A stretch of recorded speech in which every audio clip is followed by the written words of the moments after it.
Hello there and welcome to Spirit Talk Costa Rica. Yeah.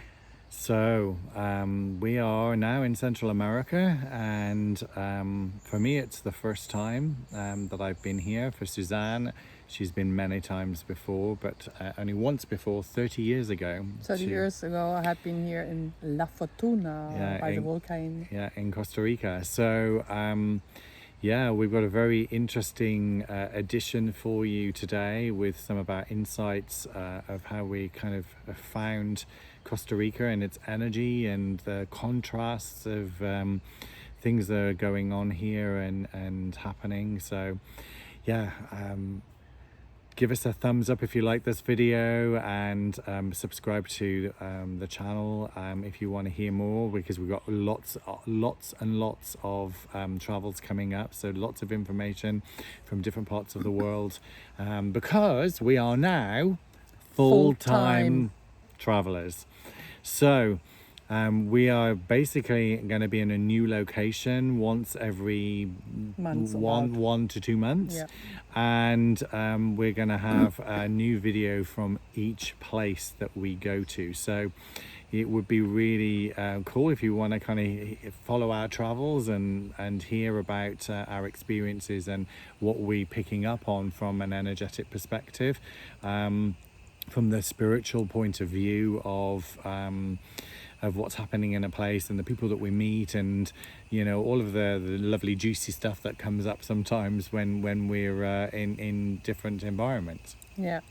Right now we start where we are right now. We are in the volcanic area, so in the center of Costa Rica. We are very close to the volcano La Fortuna. And it's Arenal, is it? El Arenal. Yeah. And there's another volcano not very far away from us, which is very active in the moment. So in the moment the volcanoes are active here, even so we don't see it by ourselves, but we see it in the news. And we had the last eruption here was 1968. Big one, yeah. But there are still small eruptions going on here. The nature is very lush. Right here we are into a nice property where we just had a nice tour to see some sloth.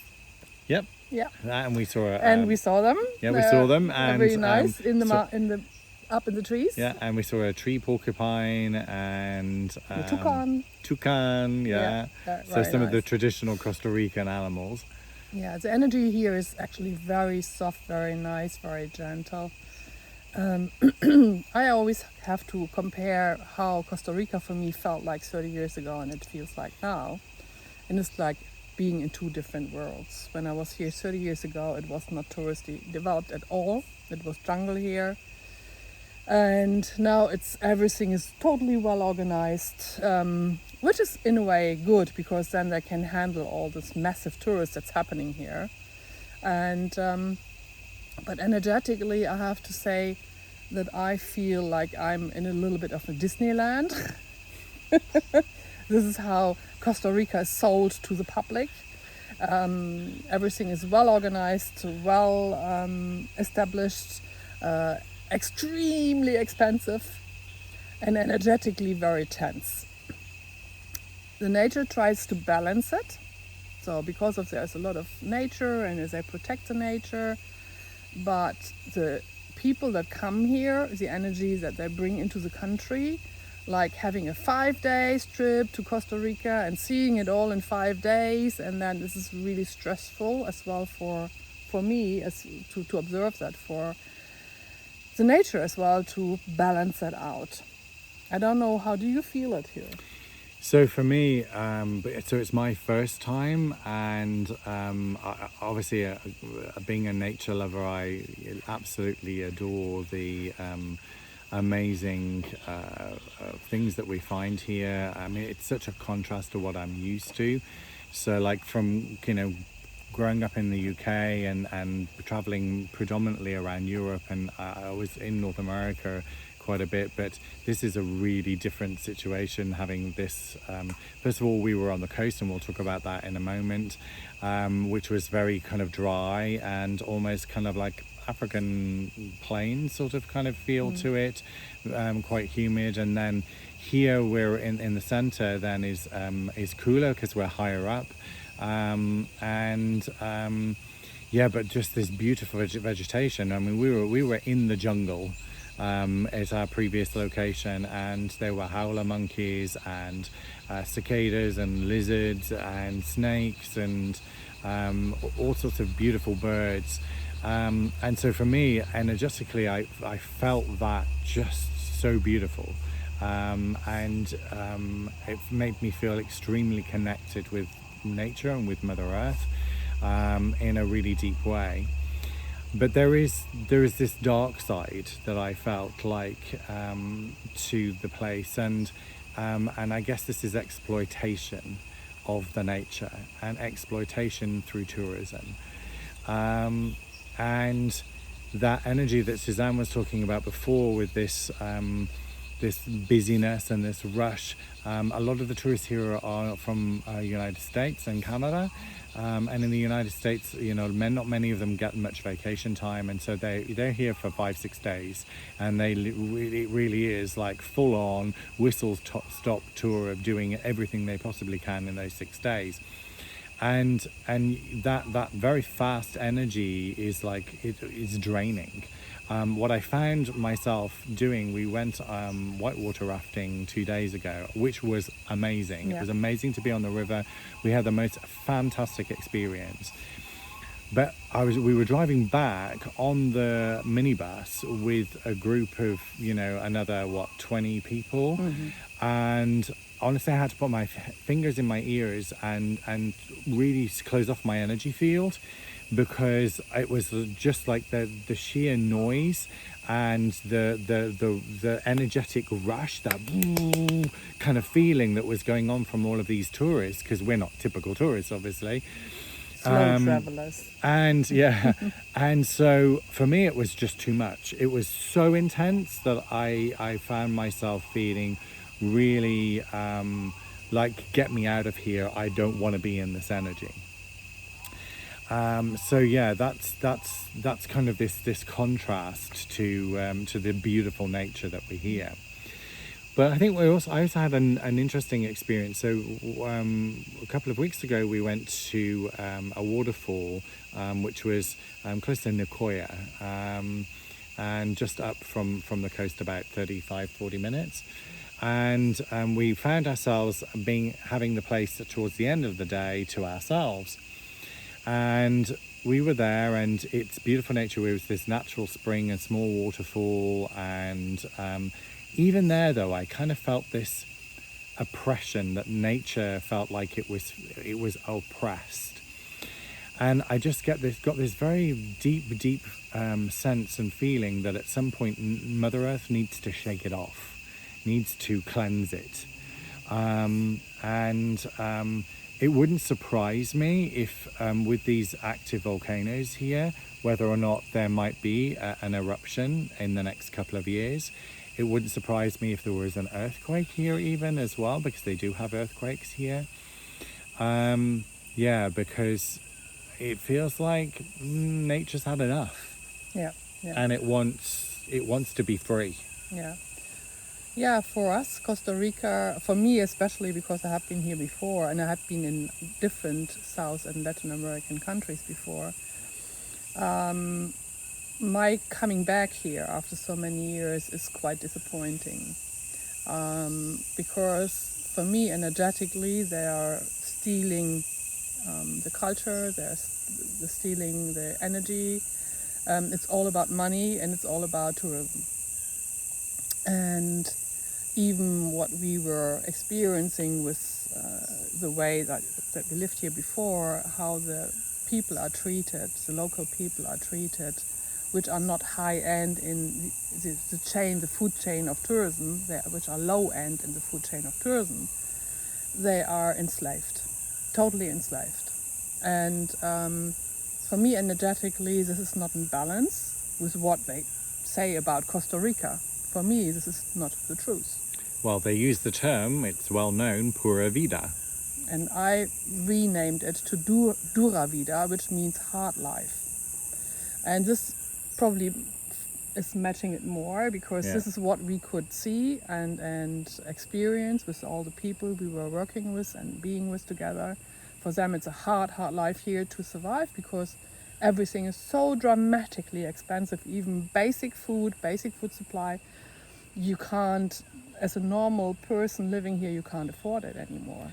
So again, it's this contrast of people who have and people who have not. You know, this competition, separation through education and through the amount of money that people have. And so you've got super rich people who are coming here and spending $1,000 a night in a hotel, and then you've got workers who are struggling to earn $30 a day, and to Not even being paid, for example. yeah, and put basic food on their table. Yeah. So again, you know, there is this huge chasm between the two situations in the same space and in the same place. Yeah. And it's like kind of living in two different realities. And I think it's naive if anyone who thinks that Costa Rica is, you know, this amazing place to come to.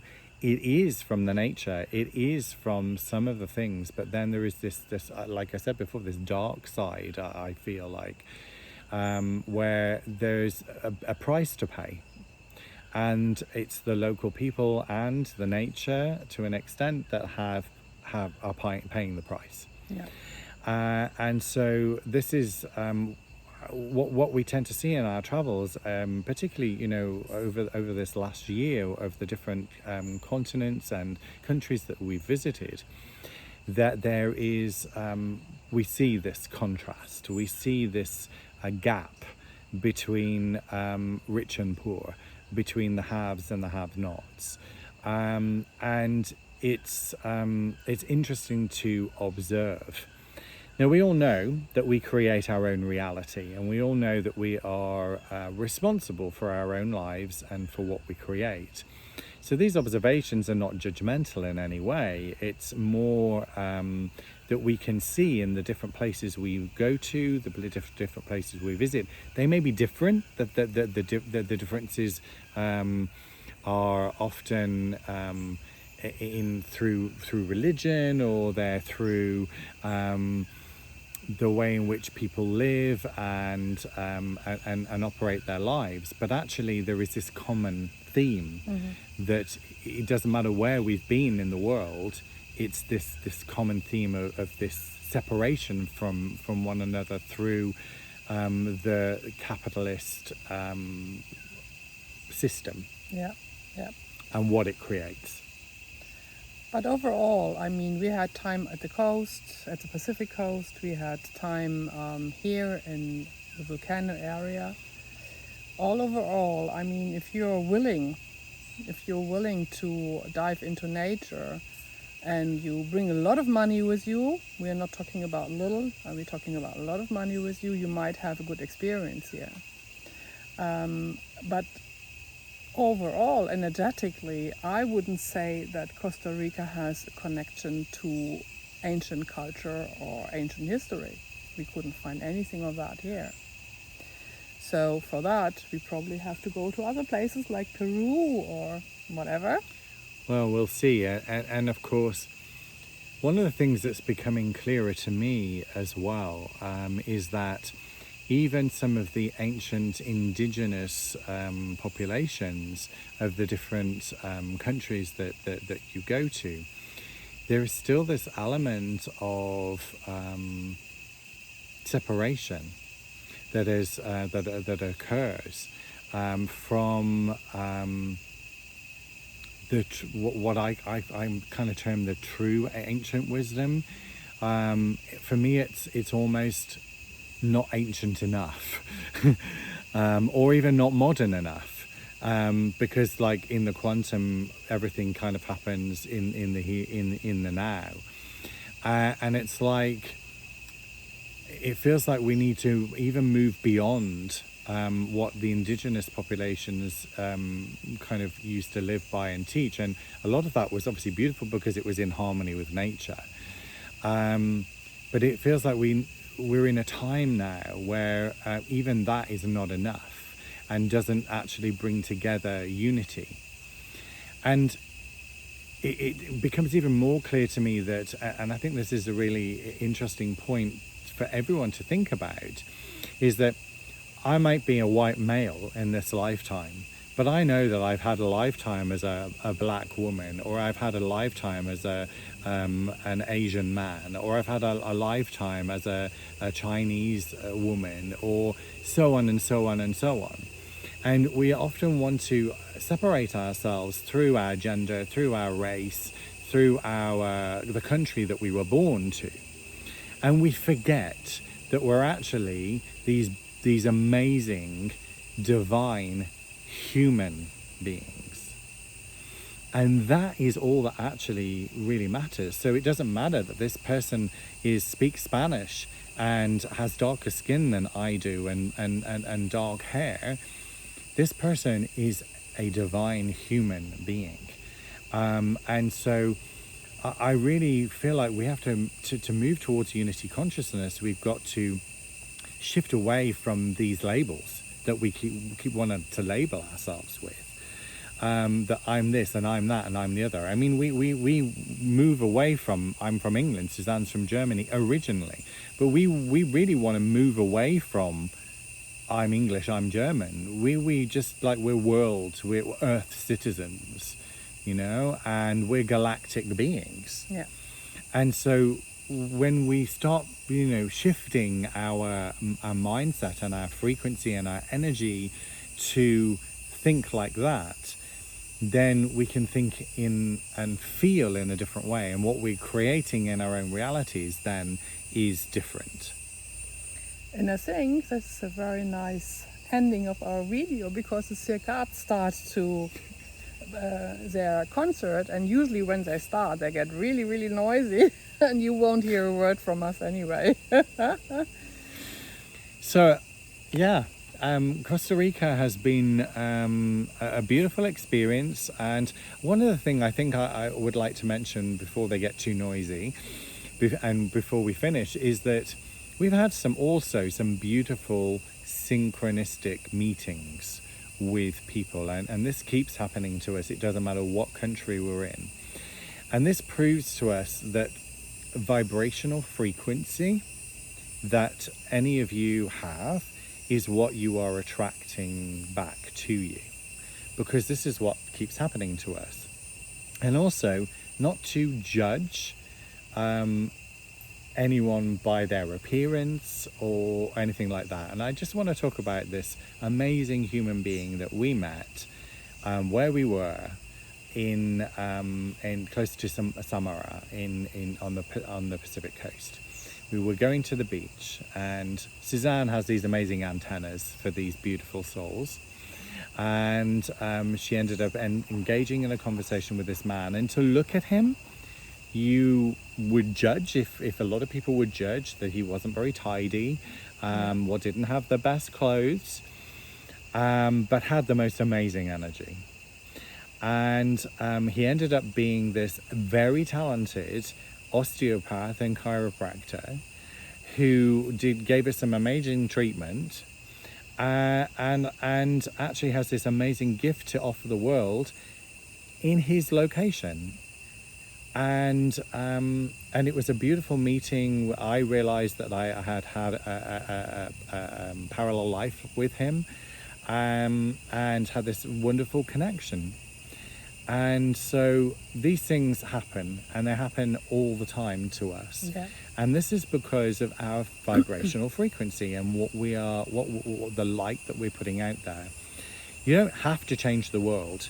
You don't have to be this kind of person who's out there doing world-changing things.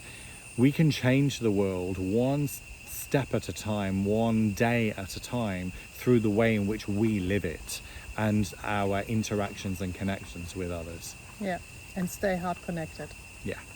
So that's our final message for this Spirit Talk from Costa Rica. Thank you everyone for listening. Like I said, if you really like it, then give us a thumbs up. Please subscribe so you can hear all of our next videos of our next travels. Next stop is Florida. See you soon. See you soon. Take care, everyone.